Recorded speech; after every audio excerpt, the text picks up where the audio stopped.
Hey, health junkies! It's time for The Health Fix.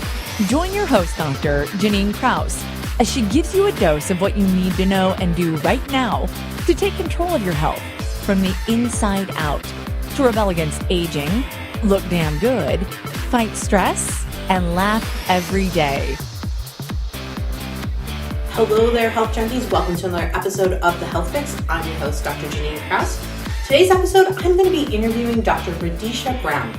She's an entrepreneur, an energetic and informative speaker, a radio host, author, and licensed therapist who's overcome a rough start to life and persevered.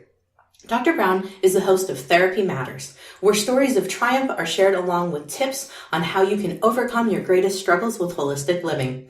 Her passion and mission in life is to inspire others to dream, achieve, and overcome in spite of where they started in life.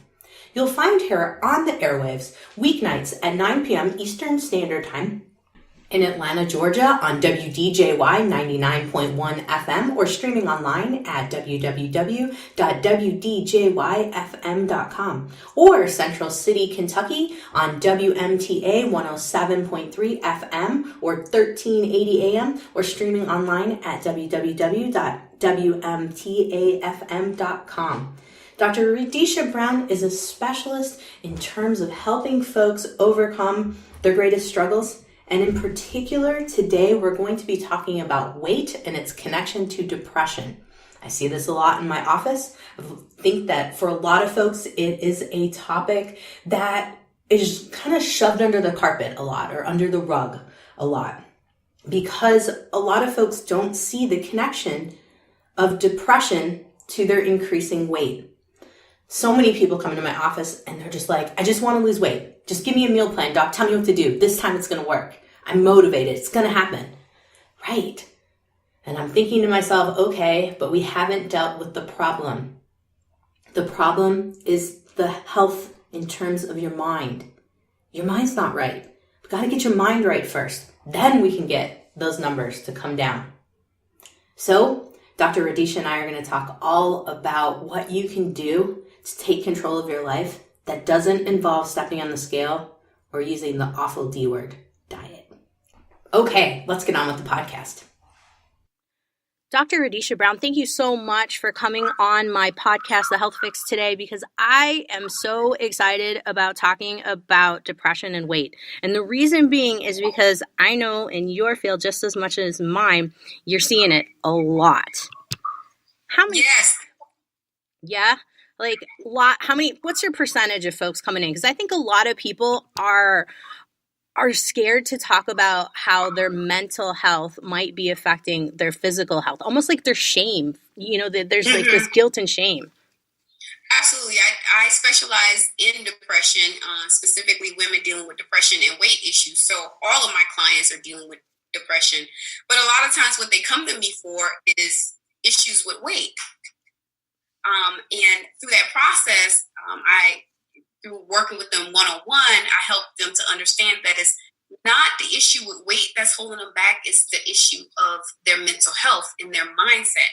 And many times we have untreated trauma that we've carried throughout our life that we've just kind of dealt with. We dealt with by eating. I know that was my problem. I experienced trauma growing up and dealt with it by eating, or we deal with it by drinking or using drugs or having inappropriate sexual interactions. Whatever the coping mechanism we come up with, it starts and ends with the mind. Mm-hmm. No, I can't agree more on that. And I think for a lot of folks, they're so focused on, I need to lose weight. I need to lose weight. I need to lose weight. It's like, no. You need to get your head right. Then the weight will come down. Yes. I like to say, girl, we're going to get your mind right so we can get your body snatched. Okay. I love it. You cannot get it any other way. I can give you a meal plan, but it's still not going to get you where you're trying to go. The end game is loving the person that you see in the mirror, no matter what size you are. It's not about the size or the number on that scale. It's about what you see and what you feel when you look at yourself in the mirror. And so trying to help individuals understand that transformation that has to take place, and the fact that the number on the scale is not even a part of the scope. Mm-hmm. What's part of it is understanding what's driving us, how we feel about ourselves. What are those negative thoughts we have about ourselves and how we see the world and how we view ourselves as relation to the world. I myself understand this so dramatically because not only as a licensed therapist, but also someone that ate my feelings. I was clinically obese. I didn't say overweight. I was obese. And I'm only 5'1". I was nearly 200 pounds or somewhere in that neighborhood. I actually stopped weighing myself because I didn't want to see what that number was on the scale. So I understand the journey and that it's difficult, and you don't want to deal with those traumatic events that happen. You want to just forget about them, quote unquote. But in order to get to health of the mind, health of the body, health of the spirit, you got to take a look back and really face and walk through that pain. Absolutely. I couldn't agree more. What I would like to know from you is what's your process in getting people to stop looking at the scale and stop asking, because I have a ton of people that'll come into my office and they'll be like, I just need a meal plan, doc, and I'm going to get on track this time. Finally, I'm going to get on track this time. It's going to happen, and I'm just going to do the diet and everything else will come into place. Right. I know. Part of the process, I start off with what are their dreams? What are their hopes beyond the weight? One of the requirements that I have is that we don't talk about weight. Like when you come to me for your first few sessions, you cannot talk about weight. If you do, there is a penalty. Because weight is focus. I just need them to understand that weight is not the focus. Because what is the end game? Because you could be any size. You could be 120 pounds, or you could be 400 pounds and hate yourself, right? You could be a size 2 or a size 16 and still hate yourself.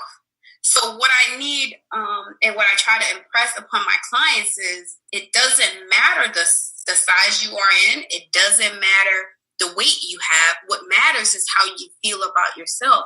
And once we start talking about those discussions and talking about some of those things that they've never told people, some of those traumatic events, then all the emotions start pouring out. Then they slowly have the epiphany that, oh my God, I'm eating now because of something before. I'm eating now because my dad touched me and I didn't tell anybody, or I felt abandoned, or I felt alone, or I felt like nobody cared or loved me. I feel like I'm unworthy. And once you start changing that dynamic, everything else falls into place. Because if you don't love yourself and think you're important or think you're worthy, why would you care about what you eat? Like in the long run, why would you care if you ate a bag of Doritos or fried chicken or pizza versus a salad? Like, why would you care? And so that's the connection I make for people. That's what I help them to understand. And I do it in a way that's simple, that makes sense for them. And part of it is that I understand the journey. I understand the difficulty. For me, I gained a whole bunch of weight.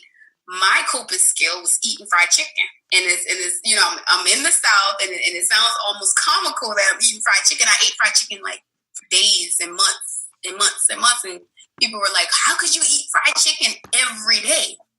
Specifically, we have a grocery store here in the South. It's called Publix. It's kind of do you guys have Publix? We don't, but my family used to go to Florida every year, and my mom used to embarrass the daylights out of me because she would call it Publix.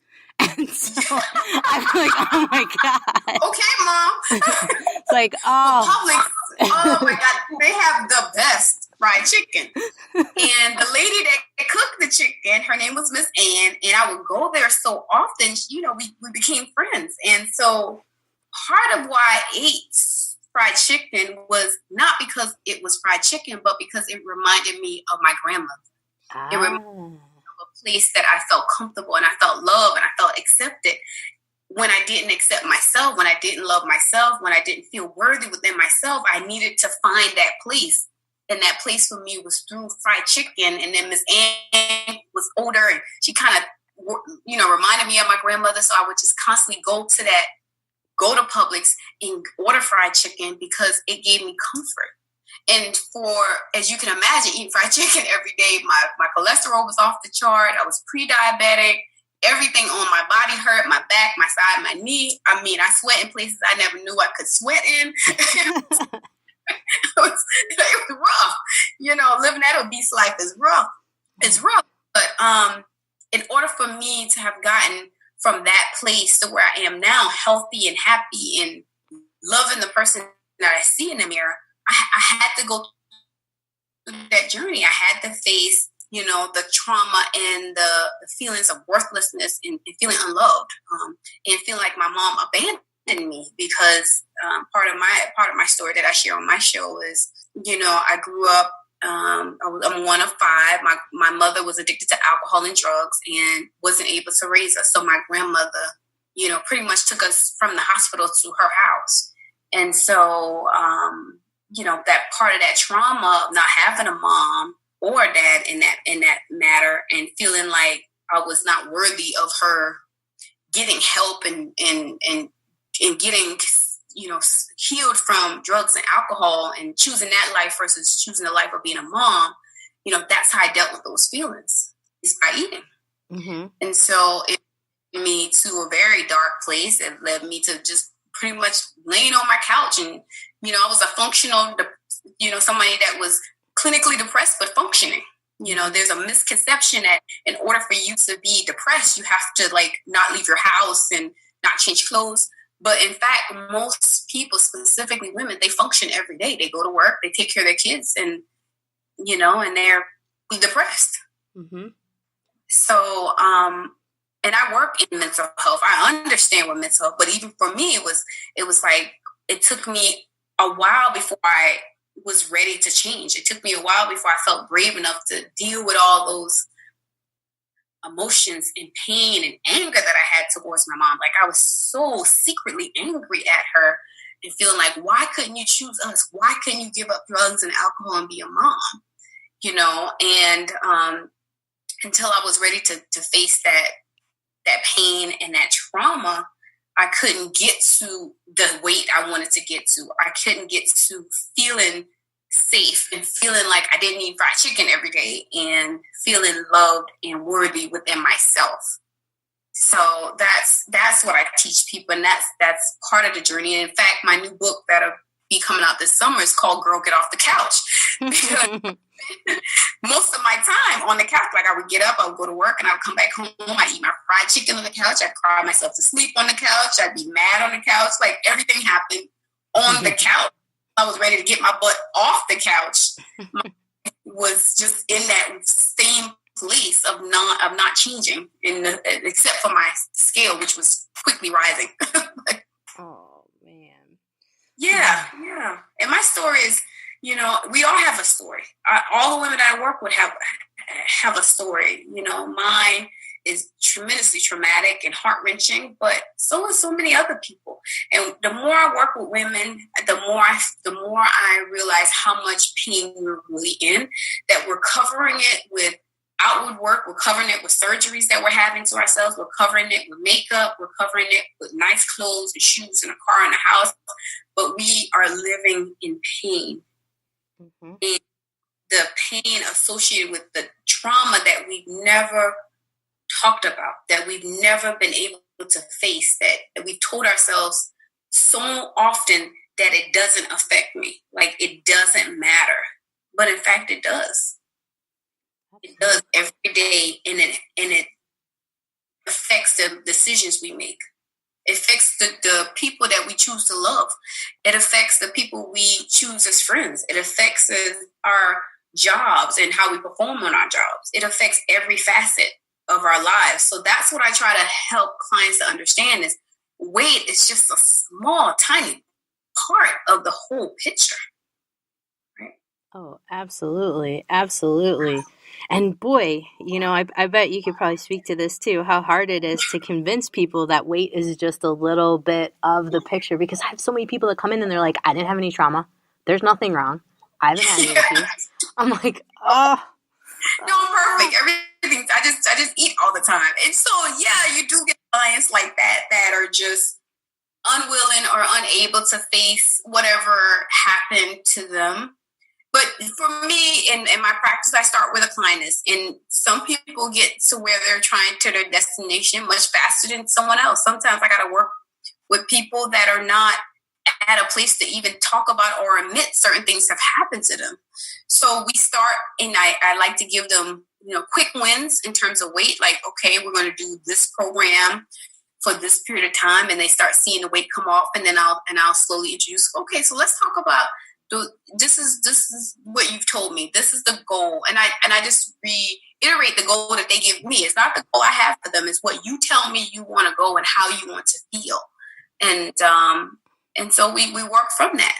And it's amazing when it happens. It was amazing for me, to go from being obese to being healthy. It was an amazing transformation. It did not happen overnight, but I am sure glad I did it, because, man, my doctor was very, very, very clear with me that I was certainly on my way to definitely being diabetic. That was no choice in the matter. I was certainly on my way to developing heart disease. And I had a high risk of cancer because all the junk that I was putting into my body. So, to now look at those same numbers and be healthy and everything being in the green versus in the red, I was worth it. And you're worth it too. You're absolutely worth it. I can't agree more. That is so huge to hear that you had the turnaround. In fact, I would love you to talk a little bit about how long it did take you to change your body, but also the labs, because I think a lot of people, unfortunately are like, I need this instant gratification. I need this to happen like right now. Yep. And that was the hardest thing for me in the transformation. Like, I felt like I didn't eat fried chicken for like 2 days. I should have lost at least 10 pounds. Like, I was like, okay, I lost 10 pounds, but one of the biggest realities is I had to keep reminding myself that I didn't get to that weight overnight, and I wasn't going to get to my final destination overnight. Like, I had to keep telling myself that over and over and over again. But then the bigger piece to the puzzle is not to focus on weight. What I have people do is to focus, to have a goal unrelated to weight. So for me, my goal was being able to walk and not have my thighs rubbed together. In the summer, I'm in Georgia. It's hot. I'm getting, all things happening. I'm sweating in places. It's like, I just want to be able to walk around and not have my thighs rubbed together. So instead of running to the scale every day and be like, oh, is it 2 pounds? Is it 0.5? Is it 0.3? That was my goal. And that's what I focused on, visualization. Like, I have clients to visualize the body, the feeling, that specific goal, and to keep that in mind and to work towards that. But certainly it was not overnight. I would, I had wins in the first 30 days. Like, I lost weight in the first 30 days and in the second month, but ultimately the total transformation took almost a year. Nice. Certainly I got smaller and smaller as I went through, but to get to where I am now was almost a year, and people be like, oh my God, that's so long. But guess what? You get to keep it off because you're learning the simple techniques and lifestyle changes. Absolutely. That will, I don't want to give you a quick detox, a 3-day or 5-day or 21-day detox, and you lose 20 pounds and then you gain back 30 or 40. Oh my gosh. Right? Because I did that. I don't know how many times people do that. Yes. Yes, and I did it. And I was like, oh my God, I lost 30 pounds. Yeah. And then within that next month, I had gained 40. I was like, I would have literally been smaller if I just kept the weight. So getting people to understand that. And I think people, over time and working through, once they start focusing on that number on the scale and start focusing and realizing how they really feel about themselves, and that's what helps people. But certainly, it was not an easy journey. I'm not here to say that it was a quick fix, and I have the magical recipe where that's painless and it's where you don't have to face trauma and don't have to face things that you're afraid to talk about. No, I'm telling you that it is tough, and some days I bawled my eyes out. But I'm telling you, you're worth it. and you deserve the best life possible. You absolutely deserve the best life possible. You deserve to be around to see your kids grow up, see grandkids, and you deserve to be not in pain. You deserve to love the person you see in the mirror. And for me, for so long, I looked at the person. I felt like I was ugly. I wasn't good enough. My cheeks were too fat. And, everything was wrong. And so that was the greater pain, more so than the weight. And so that's the transformation we're talking about is just understanding and loving and accepting that person that you see. And once you do that, like the whole world opens up to you. You're able to focus and to achieve the things you didn't think possible, and it all starts on how you think about yourself. I like to say when you change your mind, you change your life. Because once you start thinking and feeling like I'm important and I'm worthy and I'm loved, that tremendously changes some of the decisions you make in terms of your partner. You're not just any old body that comes to the front door that's like, hey, what's up, girl? Come on, let's go. You're like, no. You cannot just come through in your mama car. You know what I mean? You ain't got no job. No, you know what I'm saying? Like you start questioning and making better choices. You like, so that's what it's about. It's about loving and being and enjoying that person you are. Absolutely. What about, so here's another one that I kind of wonder, that a lot of people kind of come up with me. They're like, well, who should I choose to help me, kind of guide me through? Did you have a mentor to help you, work on your transformation, get your mind right? Did you have? I had two things in which I did. I had a therapist that I was able to clinically walk through and deal with that trauma, that childhood trauma that I never spoke about, that I never dealt with. So definitely I'm a proponent of therapy because therapists are trained to deal with and to address and to understand the difference on what's medically needed to be treated. Because sometimes what we're physically dealing with is a medical issue versus an emotional issue. Certainly I had a great therapist that I worked with. And then I also had a naturopath. I sought out a naturopath doctor and worked through the blood work and natural supplements that could help me rebuild at a cellular level. Like that's so important. We like to look at the outside, results of things like, oh, my skin, do I have wrinkles, or, is my skin bright, and these things. But that work happens on the inside. We want to have quick fixes and go to the plastic surgeon and get this tightened or get that loosened or add a little extra here. But really want your skin to look a certain kind of way to be able to fight off disease and inflammation and all that stuff. It happens at an internal level. It happens at a digestive level, especially in your gut, because that's where your immune system kind of lives. So I had a naturopath that was skilled in working with folks to help rebuild things that they destroyed, because I had to pretty much rebuild my body, from the inside out, not the outside, but the inside out, so that it could be a fighting machine, so it could fight the fat, it could fight the inflammation, it could fight the pain. But I had to give my body the right ingredients so that it can do the work that it's designed to do. Like how, God made it in such a marvelous way that you have what you need to fight. You have what you need built inside of you to fight. You just got to give it the right ingredients. Yeah, you got to give it healthy food. You got to take the junk out. You got to take the sugar out. You got to add some probiotics. You got to add things to build what you've destroyed. And it's amazing how quickly and how enormously your body responds to that new mixture, I like to say. No, I love it. What kind of things did you start with? What were the basics in terms of starting with fixing your digestive system? What'd you start The with? first thing is taking the sugar out. Like I had no idea the dangers and the detrimental effects of sugar, and it's in everything. Yeah. I ate or I drank. My drink of choice every day was McDonald's sweet tea. Like, and some parts of the country, McDonald's doesn't offer sweet tea, but in the South, it's like a little bit of tea and like a whole bunch of sugar. And I drank the 32 ounces and I thought I was like doing good. But oh my God, like it just wrecks your entire body. It makes you at a higher risk for diabetes. It increases the severity of your depression. If you don't have depression, it leads to creating depression.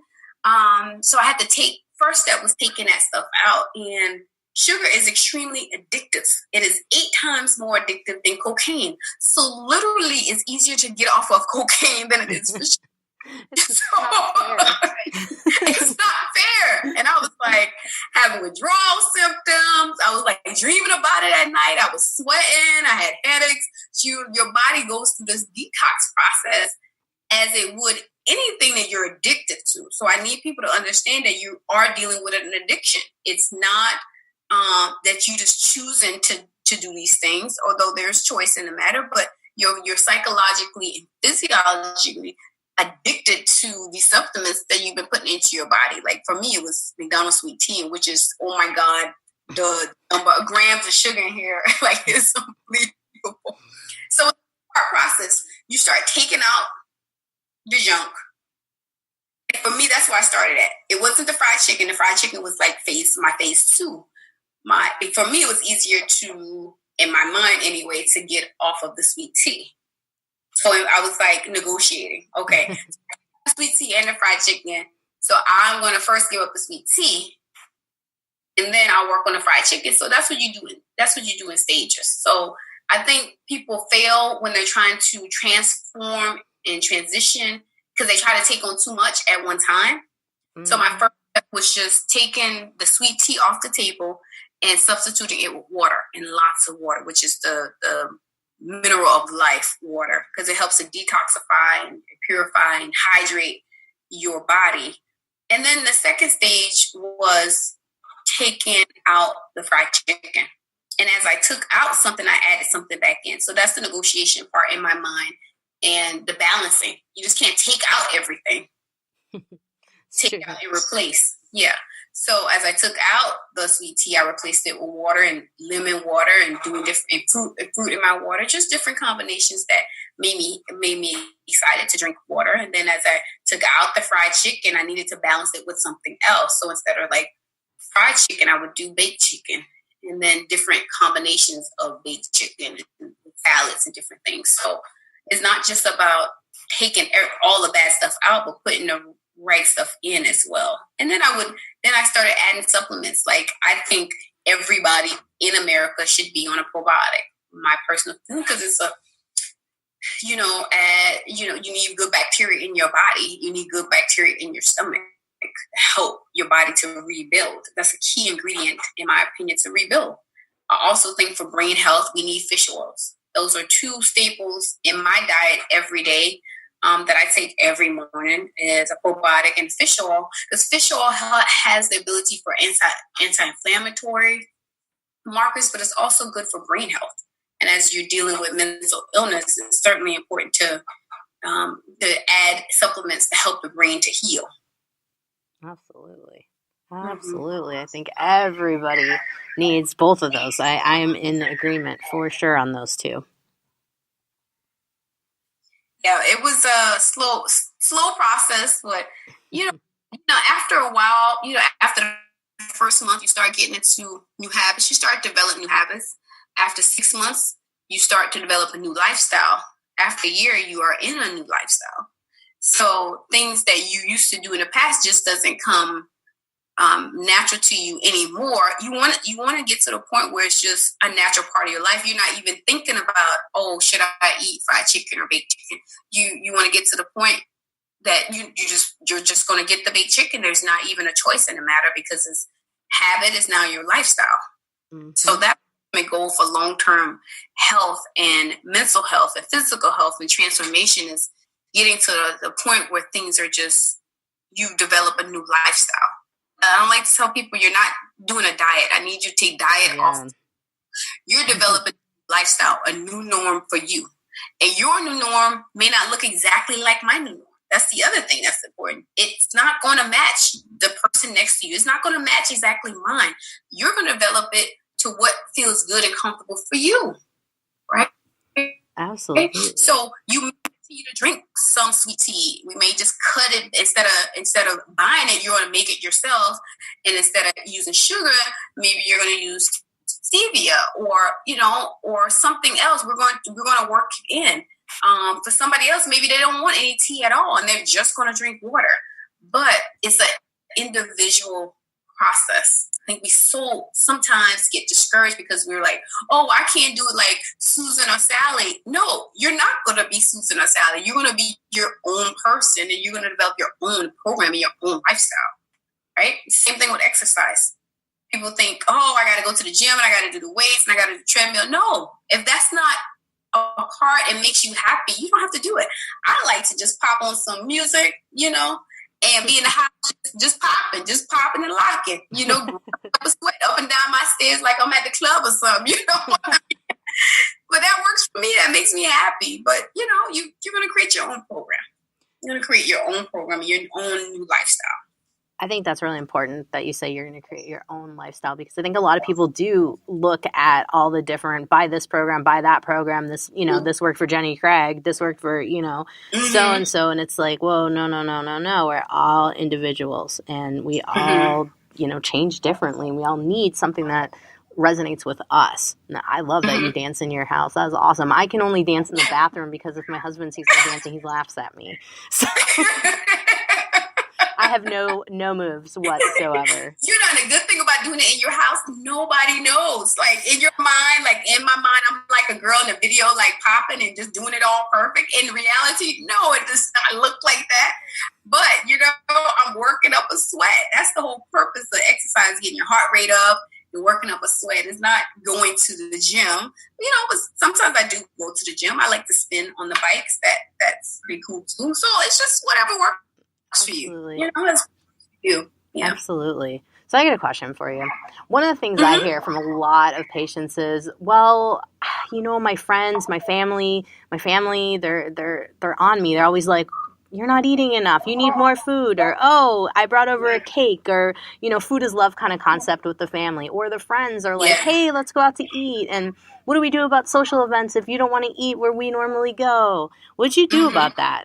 What was your plan? Yeah, and you do have that. I know when I first decided to change my lifestyle, people are like, oh my God, you always eat cake. And you're like, no, I don't want any cake, but you always have cake. And then people like trying to pressure you into the cake, especially, they always celebrate something. But two things help me. One, I'm always prepared. Like I always have snacks or something in my purse that I can just easily grab, that if other people's mouth are moving because they eating, then my mouth is moving because I'm eating, but I'm eating something different. So that's one thing. And the second thing I learned, that the word no is an anointed word. Many times we think we have to say yes, like somehow there's something out here pressuring us to say, like, we can only say the word yes. Like, do you want some cake? Oh, yes. No. I had to get into my mind that no, the word no is an anointed word. And so it's important to use it. It's important to be empowered to use it. And it's not that you're being mean to anybody or being disrespectful. It's the fact that you're choosing yourself. You're choosing your health. And understanding that no is part of your tools in helping you get to your destination. And once you say it a few times, then people stop asking. That's true. I feel like people have to get over the first couple times of using the N word, and then it's perfectly fine. After you say no like 3 or 4 times, then everything's fine. And I'm just like, no thanks. Now people don't even ask because, pretty much everybody kind of knows that I choose my health much more. But if I, ever get to a new situation or whatever, I'm like, oh, no thanks. And then I just keep rolling, I don't feel pressured because guess what? I'm important and I'm worthy and I know I am and I know I'm special. So that little cake not going to faze me. You know what I'm saying? That's what I need to get to. I need you to be like, no, because I'm not trying to develop diabetes or I'm not saying you can't ever have cake again in your life, but you shouldn't feel pressured to do it because somebody is offering you cake. Yeah, I think that's it. I think people just have so much of that pressure, like they feel like someone, it's going to offend someone, or they're going to be sad because you didn't want to try their cake at the party or whatever it may be. It seems to be. Another thing I tell people that are like true introverts and like, oh my God, I cannot say no. I tell them, just say you're allergic. It's true. I'm allergic to that. Just say you're allergic. And people be like, oh my God, I'm so sorry I even asked you. That's okay. Just say you're allergic. Like whatever you need to do to negatively affect your body and to go through your new lifestyle. Now, don't be saying you're allergic and next week they see you eating cake. Now, don't do that.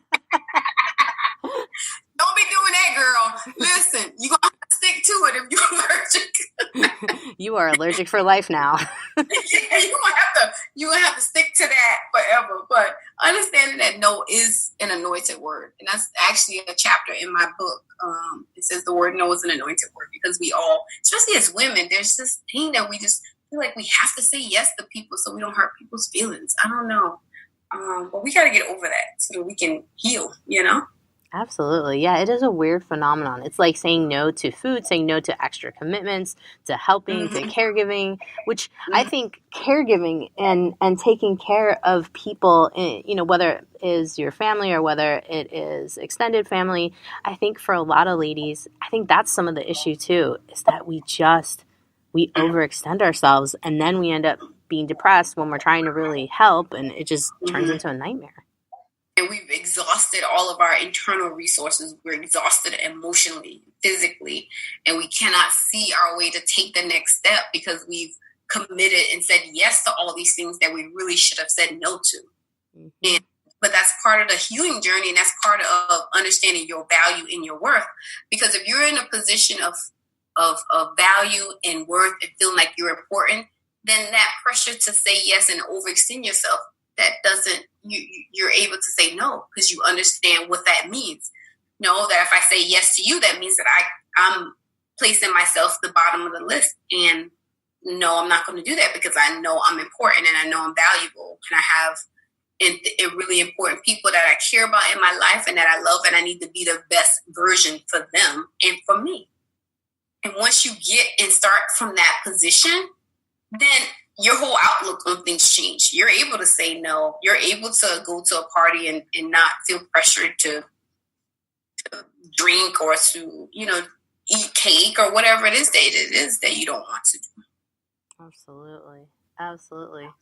How long do you think it takes people to actually have that realization in their mind, or basically that come to like concrete, like light bulb go on that tells them, oh, right, I am taking on all of these things because I have this low self-worth and I can't say no. How long do you think it takes people to realize that? I think from my experience, 6 months to a year before they get it. I mean, throughout that process, they'll have different scenarios so they go like, oh, I tried that and this is what happened. But after 6 months to a year, you're really working through understanding the process, healing from the trauma, and just rebuilding your self-confidence and your self-worth. But 6 months to a year would be average. Yeah. Some people a little longer, because they're not ready to face it, or have had tremendous trauma that takes a while to undergo. But about 6 months to a year, that's what it took me. But, before I was able to accept a new version of myself, which is one that is where I'm important, where I am the most important person in my life. And that's really hard for women because we put the kids, the husband, the job, the social commitments, the work, everything and everybody above our own needs. Mm-hmm. Oh, everything and everybody, yeah. Over and over again, I see it in ladies, especially when we've got some folks who, they had baby number one, and now they're trying to get that baby weight off, and the weight just keeps going up and up and up, and it kills me because they just can't. And so it's good to hear the 6 months to a year. Everybody that I see in my practice who's listening to this podcast right now, 6 months to a year, you hear? Yeah, 6 months. So don't go on 21 days and be like, okay, I haven't had this epiphany yet. No. The average is 6 months to a year, like before you start receiving, and that becomes a part of your new norm and then in your new lifestyle, and where it's natural for you and doesn't feel like awkward. The first few times, it's awkward. You're like, oh, and then you're debating in your head, should I say no now, or should I, like, how do I say it? Like, I don't, all these other things. But after that point, you're just like, no, and it's not even a second thought, And so that's kind of the process for change. It's not overnight. It's not 30 days. It's not 35 days or whatever. It takes time. And you know what? But you're worth it. That's what I need women to know. You're worth it. If it takes a year or it takes 2 years, guess what? That's 2 years well spent, because you're worth it. And you're in a much better position working towards healing, working towards health than you were before. Absolutely. What is your favorite exercise to get ladies to believe that they're worth it? Oh, I love affirmations. I do them every day on my radio show. Every episode I incorporate affirmations, because we tell ourselves so many negative things all the time. We're telling ourselves how we, don't look good. Our hair is too short. Our hair is too long. Our eyes too big, too small. My skin's too dark. My skin's not dark enough. We're telling ourselves all these negative things throughout the day. And for every negative thought, like every negative thing you say about yourself, it takes 13 positive things to erase that negative thing. So one of the exercises that I have clients do, and that I think is so important, is affirmations. And affirmations are just positive statements about ourselves. And I have them to focus on my three major ones are I am worthy, I am enough, and I am powerful. Because those three things are what so many women feel that they don't have enough. And I am loved as well. We don't feel like we're loved. We don't feel like we're important or we're worthy. So those are the staples in my life, because we all still have experiences. Like, you never get to the point where everything's perfect, No. Different stages of life, as one stage ends, another stage begins, and you try to prepare as much as you can for that next stage, and you learn and you adapt. I'm still learning and I'm still adapting. But affirmations are so key, and I believe in affirmations and saying them throughout the day, and having a morning routine where you're building up yourself and your self-confidence. Because most certainly, throughout that day, you're going to take hits. You're going to take things, or negative people are going to come through your path, or experiences at work, or with the kids, or with your husband, or with your family members, sisters, brothers, whatever. But if you build yourself up in the morning, then you have energy and you have that reserve to get you through the day. The affirmations are so key. So, and I love I am statements. I use them every day throughout the day. Nice. Let's repeat those for everyone. So the 4 that you just said. Okay. The first one is I am enough. Uh-huh. I am worthy. Okay. I am loved. Mm-hmm. I am powerful. There we go. Yeah. That was the 4. So a lot of times on this podcast, with guest interviews, I always will have some takeaways for my audience, like one thing they can do. We've got 4 right now in terms of the affirmations to get started, to start with the positive talk, to start with changing their mindset about themselves. What other thing would you challenge my listeners to help themselves get on the right track? What would be one more thing? The other thing that I think is so important is gratitude. When you say gratitude, people automatically think of, oh, I'm thankful for all the good things that happen. But guess what? Gratitude is more than just being thankful for the good things that happen. Gratitude is being grateful for everything. Because even through the negative experiences, mm-hmm. learn and you grow and you adapt. Like for me, one of the most traumatic things that happened to me beyond my childhood experiences, one day I went to my doctor's appointment, and my doctor, who thought he was helping me at the time, pretty much said, called me fat. He was like, you're fat, and if you keep eating like this, you're going to die. And he just looked at me and said, you're going to die. And literally it crushed my soul. Like I was crying because I couldn't believe he said it in that manner to me. And it was like very condescending, and he was talking down to me. But even though that experience was so painful, I'm grateful for it because it taught me that I am better than any situation. It taught me that I am worthy. It taught me that I am enough, and it taught me to help others in a way that where they don't feel that way. It gave me the perspective for people and how I treat people, that how I don't want them to feel what I felt in that moment with that doctor that called me fat. And I'm grateful for that experience. And some people might say, well, oh my God, that was the worst thing ever. Why would you be grateful for it? Because it taught me. It made me better. It made me better as a therapist, made me better as a human. And so that's what gratitude is. And I like to start off every morning. Here's my morning routine. The first thing I do is I get up, and I thank God for waking me up for another day, because I'm grateful for just being alive, to have the experiences that I'm going to experience that day, and have the ability to talk to people and tell them I love them, and to share the world with people. So that's the first thing I do. Second thing I do is I list out 3 things that I'm grateful for, and it's sometimes small things. One year we had a really bad snowstorm, and in Georgia we don't have those literally at all. It's like one time every 20 years. But we had an ice storm, and we didn't have electricity. And you can imagine what it felt like. No heat. It's ice. We can't drive on the roads, because we're not prepared for that weather here. So I was like, oh my God, I'm so grateful when the lights came back. I'm so grateful for electricity, So it's not even about like the big things. It's sometimes the small things. I'm grateful for, having all my kids in one house. I'm grateful for the work that I do. I'm grateful for, whatever it is, just finding that place and that piece of gratitude. And it's amazing the positivity that comes back to you when you start from a place of gratitude, and how people then receive you and interact with you when your starting point is, man, I'm just grateful. Even for the negative experience, my boss just yelled at me and said my report was wrong, but I'm going to be grateful for that experience, because it's going to make me better.